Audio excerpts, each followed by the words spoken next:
Hey everyone, welcome back. Today we're going to be taking a look at the GTX Titan X, specifically the Maxwell version from 2015. On launch, these were selling for just short of £1,000, but in 2023, you can pick up one of these for just £140. With 12GB of GDDR5 RAM, a base clock speed of 1000 MHz, and boosting up to 1089 MHz, you could say that this card was the RTX 4090 of its day. That said, how does this titan of a GPU hold up in 2023? As usual, I'll be pairing it with a Ryzen 7 2700X and 16GB of DDR4 RAM clocked at 3200 MHz. So we're going to start off with some games from when the Titan X was first available. So starting with Fallout 4, we're going to go with the Ultra preset at 1080p, and theoretically, this card should be more than capable of handling this game, but we'll have to see. Fallout 4 is not exactly a brilliantly optimized game, so I won't be surprised if there's still some stuttering. Right, so we're going to do our usual run, go help Paladin Dance take out some feral ghouls. So far, we're maintaining a maintaining a steady 120 FPS, but that's gone dropped and stuttered pretty badly, which, to be honest, doesn't really surprise me. Fallout 4 is just it's just terrible for stuttering. Saying that though, I'm quite surprised. I mean, what kind of GPU was Bethesda expecting to run on ultra settings back in 2015? I just don't know. But then again, wasn't it like, isn't it a console port? I think I've only learned that recently. It's actually a console port.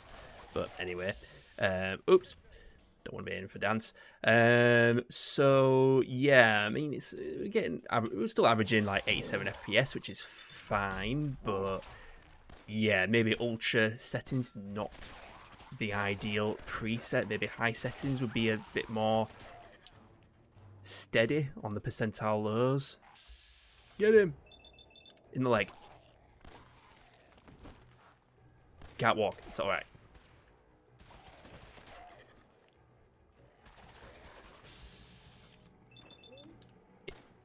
Headshot. Nice. So yeah, this doesn't bode well for Starfield. Anymore. One here. There's one there. Get him, dog meat.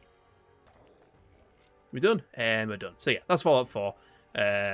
Averages are pretty good, but percentile lows, you will get some stuttering here and there, but maybe if you drop the settings to high, I reckon it'll be better, but yeah. On to the next one.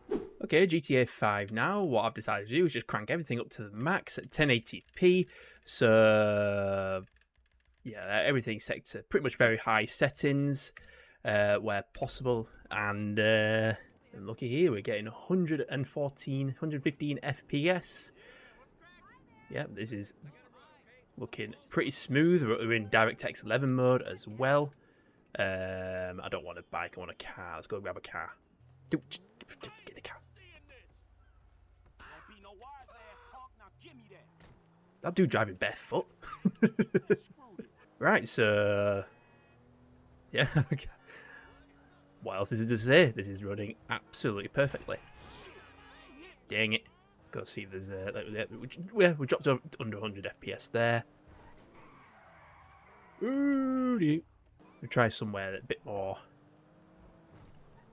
intensive. Ooh, get out my way. Get out my way. I'm on the wrong side of the road. No. Dang it. Can't drive through the barrier. Shoot. Yeah, that was my fault. I take responsibility for that. yeah, we're getting a few drops below 100 here and there, but yeah, this is absolutely running fine. What the tower temperatures? One thing I haven't been noting is the temperatures.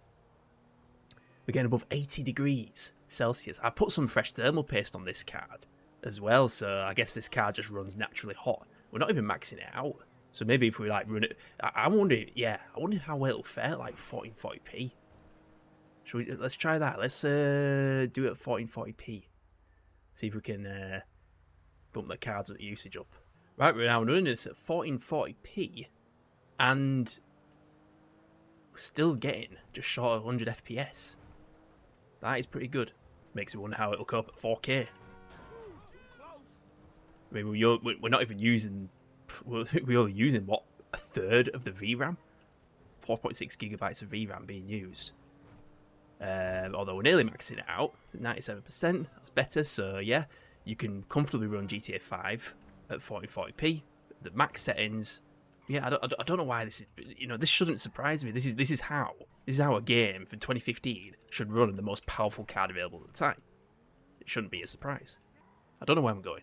Let's just go back this way.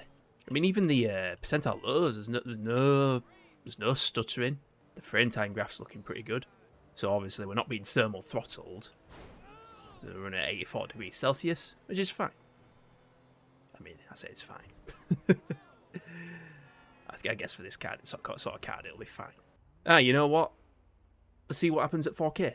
Right, 4K now, and yeah, that's frame rate's tanked significantly down to less than 60 FPS. And of course, because my capture card supports 4K, it will only do 30 Hz. So, it might not look it, but we are getting 50 odd FPS. But the percentile lows are good. There's no stuttering. So yeah, if you've got a 4K monitor and a Titan X, then yeah, you can run GTA 5 at 4K if that's what you want. You won't get great frame rates. We're not even using much of the VRAM. Still, not using half of it. We are pretty much maxing it out. Oops. But yeah, there you go. GTA 5. It'll handle very high, pretty much the max settings, very high. 1080p, 4K, 1440p, whichever. Witcher 3 now with the next gen patch. We're going to run this with the high preset at 1080p, and we're getting 60 odd FPS, which is fine, although there is a bit of stutter. Saying that, this is running in DirectX 12 mode. I would think back in 2015 when this game came out, the Titan X would have achieved some pretty good frame rates, but yeah, with the DirectX 12 mode, not so great. Well, of course, it's still respectable. 70 FPS average. The stuttering isn't noticeable, even though it dropped to, even though the 0.1% lowers 13 FPS. I didn't really notice the stutter. I don't know if it was just a blip, so I'll just reset the counter and just wander around this village again and see if the. But yeah, we're getting 70 odd FPS. Theoretically, you probably could run this at 1440p. You might have to drop the quality a little bit, but yeah, no. But 1080p is absolutely fine. Still looks great with the high settings. The stuttering isn't noticeable. I never know what to do with this. What we do, I don't know if this is like the most intense. Well, typically with populated areas is where you'll see the biggest frame drops. But my understanding is they tend to be more CPU intensive. But in this case, it's absolutely fine. We are getting some drops here, dropping down to the high 60s, but I'm not seeing it drop below 60 FPS, which is great. But yeah, I've got nothing much more to say about The Witcher 3. You can run it at 1080p, high settings with no issue. It's actually seeing any stuttering, so I think that was just a blip we had earlier with the percentile lows.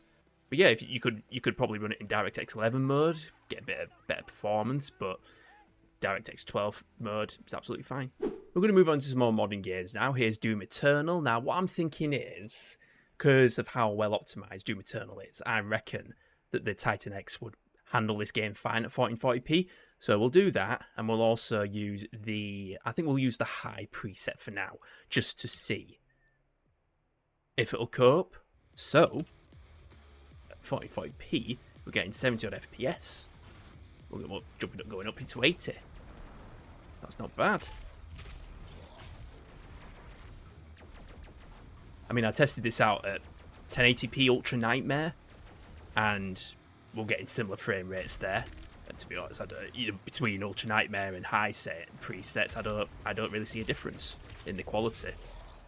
So yeah, if you got a 1440p monitor, you could run Doom Eternal on the Titan X just fine. And as I said before, that Doom Eternal is such a well optimized game. Oh, get out of my way. Oh, I'm gonna die.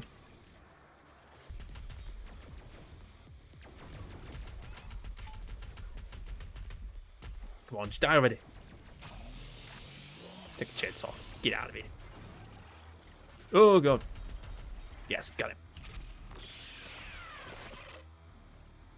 Nice. I mean, yeah, there's no stuttering. Percentile lows are looking really good. Oh, Cackle Demon. Hang on, hang on. Eat it. Dang it. Just eat the thing. Why are you not eating the thing?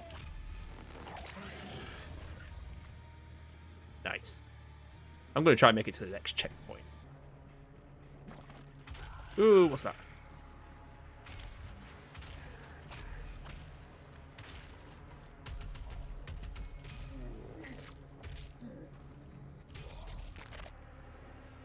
Anyway, I'm getting carried away here. We should move on to the next one.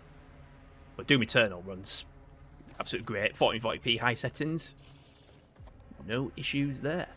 On to Cyberpunk 2077 now. I'm not feeling as confident about this as with Doom Eternal. So we're going to run it at 1080p.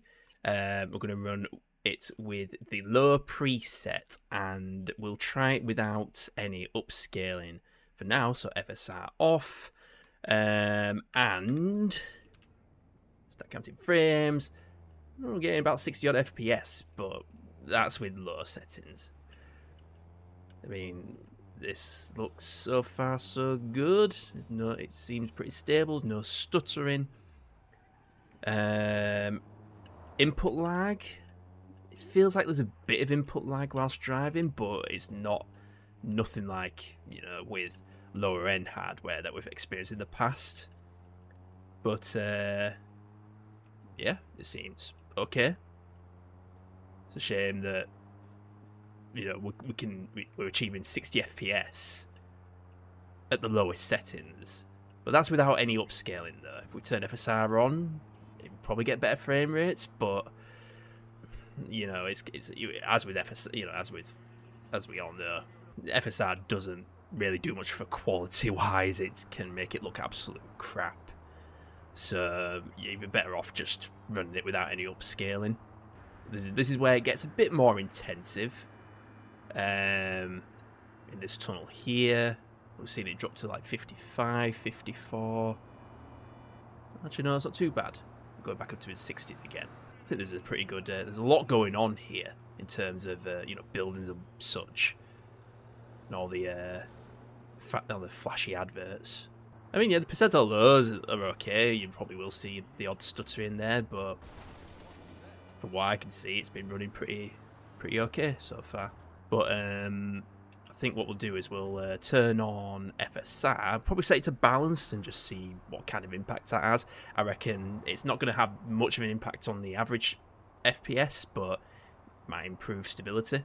Alright, so with FSR set to balanced, we are actually seeing an improvement in the average frame rate. We're now seeing 77 FPS, and the percentile lows are looking very good as well. But in terms of the image quality, oops, I got distracted. I don't know. It does looks a bit noisy. I don't know if it's my monitor, because obviously I'm running this on. I'm playing this on an 1440p monitor, so typically lower resolutions don't look as great in the first place. But yeah, if you look in the distance there, with this building on the left, it does look a bit fuzzy. But yeah, I'm thinking that, you know, you can get on by just fine with low settings without any FSR, and it'll be just fine. But the question is, would you be playing Cyberpunk 2077 on a GTX Titan anyway? I mean, if you are gonna, it'll be fine. Oh, we're dropping down to 60 odd FPS again, but it's improved stability. That's the important part. It won't be as stuttery, but yeah, it's playable. You're gonna get at least 60 FPS more often than not. You just have to make do with the low settings. But on the plus side, at low settings, it looks, you know, still looks great at low settings. I think we've come to, in my opinion, we've come to a point with video games now where low versus max settings, it's quite difficult to distinguish. I mean, back in the 2000s and, you know, even late 90s when they had the option to adjust the graphical quality settings, the difference was night and day. But, you know, in the modern day, it's just, whether you play low, high settings, you just can't tell the difference. I mean, at least, you know, maybe I'll have to Google a comparison. Someone must have done comparison between the graphical presets. You can actually see what you can see what the difference is. I mean, I know in some cases, you know, like distant objects are not as visible in a game like this. I can imagine that being the case. You see more in the distance, or at least distant objects are clearer. But anyway, I'm rambling on now. So I think it's time to move on to the next game. Right, we'll try out Forza Horizon 5 now. It actually suggested the high preset at 1080p, which seems reasonable for me, so we'll see how well that performs. Right, here we go, and we got a bit of a dip there when we set off. But we're getting about 70 odd FPS. This seems to be running pretty fine. Onto the open road we go. But I think that's a drop was a blip. Let me just reset that. So 80 odd FPS. Percentile lows are looking pretty stable. But yeah, we're maxing out the GPU. It's all looking pretty good. There's no stuttering. There's definitely just a blip at the beginning. Yeah, this is running this is running great. I don't know what else to say about it. It's all just running great. Maybe we'll try finding a more built-up area. Go try and find that that city bit and see how it impacts the frame rate. All right, we made it, and the frame rate has dropped a little bit to like 66, 65 FPS. Yeah, this is pretty much what you'd expect when you're in a built-up area. We now jumped up to 80 FPS, make me mind. But yeah, there's still no stuttering. Yeah, there's all. But yeah, if Forza Horizon 5 runs fine, I can't imagine that Forza Motorsport, which came out this year, would run any worse. But I just don't like the graphical, the setting options on it are just too. They're too confusing for my liking.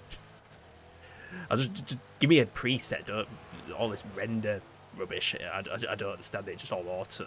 Everything set to auto. It's just, yeah, can't imagine it'll Forza Motorsport would be a problem for this card either. It's all in the same game engine, so no reason why it shouldn't run badly on the Titan. But yeah, Forza Horizon 5 runs absolutely perfectly on this card. If you want a few more frames, maybe drop the settings down to medium. But all in all, it's all good. Lies of P now. We're going to run this at 1080p with the high preset, no upscaling, and count the frames, and we're looking like we're getting 70, 80, nearly 80 FPS average. Looks like there's a bit of stuttering. Is that just a blip again? There always seems to be a little blip when I start benchmarking, and then reset it, and it all seems fine. So we beat the boss on this walkway last time, after God knows how many attempts I had at it. And so, yeah, this is all going to be new to me. We'll just have a wander around, see, just go trash some enemies. I think I'm getting the hang of this game now, sort of. Maybe not. One hit. Oh, this guy's missing his head. How's he know I'm even here? But yeah, I think 1080p is the sweet spot for this card. Could comfortably run a higher set. Did I just die already? I must be low on health. Oh, what? It sent me all the way back here? No. That may have to do with that boss again. Actually, no. Surely not. I'd be so annoyed if I have to do that boss again. But yeah, I mean, we're getting the... it seems we're getting the odd... I don't know if that was just the loading screen. Makes the percentile lows drop. I mean, yeah, the frame time graph's a bit stuttery, but it doesn't seem that noticeable as we're playing it. Okay, we don't have to do that. Oh, no, we do have to do the boss again. Ah, that's so annoying. Get it. No. Yeah, I think I'm getting the hang of this now. Oh, you son of a... Go, jump, dive. Ooh, can I? How do I heal? I've forgotten how to heal. I've forgotten how to heal. Oh, there we go. Oh, how do you get? Just to keep. How about lock onto him? Right, when do? Ooh, shoot! Get him! Yes, we got him again. Yes, second time. Can I heal again? Yes, good. Or maybe again. Yeah, there we go. All right, let's let's go and. But yeah, I think on that note, yeah, Liza P runs absolutely great. It's a well optimized game. So even on a top end GPU from 2015, well, it's just great. All right, time for some Counter-Strike 2. We're running this at 1080p, but I'm going to run this with the low preset. Obviously, more frames is better. This is the only esports title I'm ever going to test because I just suck at esports. So at least this one has a bot match mode. So we'll load up a bot match and see what kind of frame rates we get. Right, here we go. We're getting 220 FPS, which is absolutely brilliant. It's the camera frame rates you want to see. Get out of here. Although the stuttering's, the percentile lows looking not too, you know what I mean, mind you, it's not noticeable stuttering. How'd you survive that? Oh, you son of a. But yeah, the reason I don't like doing esports because I'm just not very good at them. So the fact that Counter-Strike has a bot match mode makes things so much better. It winds me up how lots of esports titles don't have a bot match mode for practicing because you just get. I feel like I'm just getting thrown in the deep end with all these experienced players who have like thousands of hours, and I'm just here. I just want to play casually. Right behind you, mate. Reloaded. But yeah, I mean, temperature. I mean, we're not even maxing out the GPU, but I wouldn't expect it in this sort of with this sort of game. What's important is that we're getting high frame rates, which we are. There's no stuttering. My understanding is your frame rates will probably be lower online. But even so, this should be a good indicator of how well this GPU is going to perform. Dang it! I'm surprised though, even though we're not pushing the Titan very hard, we're still getting quite high temperatures at 80 Celsius. Oh, come on. Kick the ball again. Boink. Uh-oh. Oh, no. Ah, come on. I missed. But yeah, I still need to see how well an early DX11 card will handle this game. Because the minimum requirements for GPU doesn't even specify what kind of GPU. It's literally just a DX11 card. I do have a GTX 470 because the GeForce 400 series was the first NVIDIA GPU series to support DX11. So I'm curious as to how well CS2. So I might have to do just a dedicated video to that. I just keep forgetting. Oh, come on, not again. Anyway, CS2 runs absolutely brilliant on this card. You get plenty of frames out of it. And finally, Starfield. I'm not too optimistic about this one, but we'll try it at 1080p with low settings, no motion blur, no FSR for now, and oh, hang on a minute. Yeah, we're good. Great. So we're in New Atlantis and 26 FPS, as you would expect. Nothing more to say about this. Just walk on the trees as you do. I mean, I know I keep saying that you don't get a lot of action here, so it's no big deal. And if we went to one of the barren moons, for example, which we'll do in a moment, we'll see the difference in the frame rates. So we're now on. Oh God, we've been shot already. We're on the moon of Jameson, and the frame rates aren't looking any better. We're getting like 30 odd FPS. Yeah, this is not great. It's a bit stuttery. FSR's probably not going to be able to save this. Ooh, At least we can shoot some bad guys. God, this is awful. Right, you know what? We'll enable FSR and see what difference that makes. Right, so we'll enable 66% render resolution scale with 69% sharpening, and it's looking better. 60. Oh, no, it isn't. Still getting 30 on FPS, but the percentile lows are looking okay. I'm sure they'll plummet in a moment, but yeah, this is as good as it's going to get with there we go. This is as good as it's going to get with Starfield, unfortunately. Yeah, which is a shame, but at the same time, I'm not surprised. I really hope that we get some mods that improve the performance, because this is just, you know, given what we've seen so far, you know, with the other games, how well optimized, you know, a lot of modern titles are, then you've got this absolute mess. Oh, I've run out of ammo. Nope, nope, nope, and dead. Well, that's that's Starfield. So to conclude, should you buy a Maxwell Titan X in 2023? For your everyday gaming PC, there are many better choices for a similar price on the used market. The AMD Radeon RX 6600, for example, which is more modern, offers better performance, and can be found for a similar price second-hand, though this depends on where you are in the world. However, if you're an enthusiast like me, I think this is still a good card to pick up, especially considering its price on the used market today, compared to its RRP back when it was new. One thing to note is, while several manufacturers produced this card, they all, for some reason, had the same NVIDIA shroud, with a couple of exceptions, mine being the Zotac version. Of course, being a blower-style cooler, temperatures can get a little toasty, even with some fresh thermal paste. We were frequently seeing temperatures of at least 70 Celsius, and I had to set the fan speed manually in MSI Afterburner to get it cooler. That said, the fan is still reasonably quiet. So that's all for this video. Feel free to leave a like and subscribe if you haven't done so already, and let me know your thoughts on the Titan X Maxwell in the comments below, and if you had one of these back when it was new. Thanks for watching, and I'll see you in the next one.